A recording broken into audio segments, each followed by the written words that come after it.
వేదవతి అయితే రామరాజు విషయంలో బాధపడుతూ ఉంటుంది. అయినా ఎంత చెప్పినా అయినా నా విషయంలో మారలేదు అని బాధపడుతూ ఉండగా రామరాజు అయితే బుజ్జమ్మ దగ్గరికి వచ్చి వేదవతి దగ్గరికి వచ్చి నా బుజ్జమ్మ ఎంత మంచిదాయో ఎంత దినిగా నాతోనే ఉన్నా సరే నేను తనని నమ్మకుండా అపార్థం చేసుకున్నాను, నేను చాలా తప్పు చేశాను అని చెప్పేసి అనేసరికి వేదవతి అయితే బాధపడుతూ ఏడుస్తూ ఉంటుంది.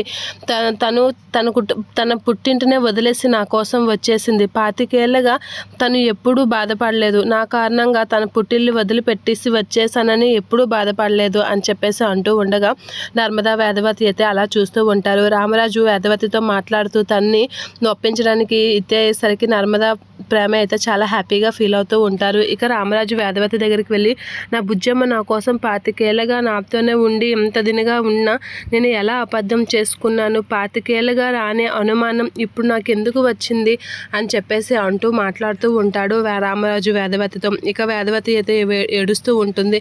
అంత నమ్మకంగా నా బుజ్జమ్మ నాతో ఉంటే నేను నా బుజ్జమ్మని బాధ పెట్టడం ఏమైనా మంచి పనేనా అని చెప్పేసి రామరాజు అంటూ ఉంటాడు. ఇక వేదవతి అయితే అలా బాధపడుతూనే ఉంటుంది. ఇక రామరాజు వేదవతిని ఇంప్రెస్ చేయడానికి చూస్తూ ఉంటే ప్రేమ వీళ్ళైతే అలా చూస్తూ ఉంటారు. నా బుజ్జమ్మ నా కష్టాల్లోనే అన్ని సుఖాల్లోనూ అన్నిటిలోనూ నాకు తోడుగా ఉంది. అలాంటి నా బుజ్జమ్మని నేను అబద్ధం చేసుకొని తనని దూరం పెట్టడం ఎంత కష్టంగా ఉందో తెలుసా? నీవు నాతో మాట్లాడకపోతే నీకెంత కష్టంగా ఉందో, నీతో మాట్లాడకుండా ఉండడం కూడా నాకు కూడా అంతే కష్టంగా ఉంది బుజ్జమ్మ అని చెప్పేసి రామరాజు అయితే ఎమోషనల్ అవుతూ ఉంటాడు. నన్ను క్షమిస్తావు కదా అని చెప్పేసి రామరాజు అయితే బుజ్జమ్మని అడిగేసరికి నువ్వు నన్ను క్షమిస్తే బాగుంటుంది అనేసరికి ఇక వేదవతి అయితే అలా బాధపడుతూ ఉంటుంది.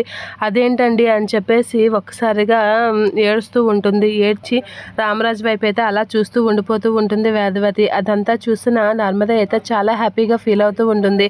అమ్మయ్య అత్తయ్య మామయ్య కలిసిపోయారు, అది చాలు అనైతే నర్మద హ్యాపీగా ఫీల్ అవుతూ ఉంటుంది. ఇక వేదవతి అయితే రామరాజుని హక్ చేసుకొని బాధపడుతూ ఉంటుంది. ఇక రామరాజు అయితే వేదవతిని దగ్గరగా తీసుకొని ఓదార్చుతూ ఉంటాడు.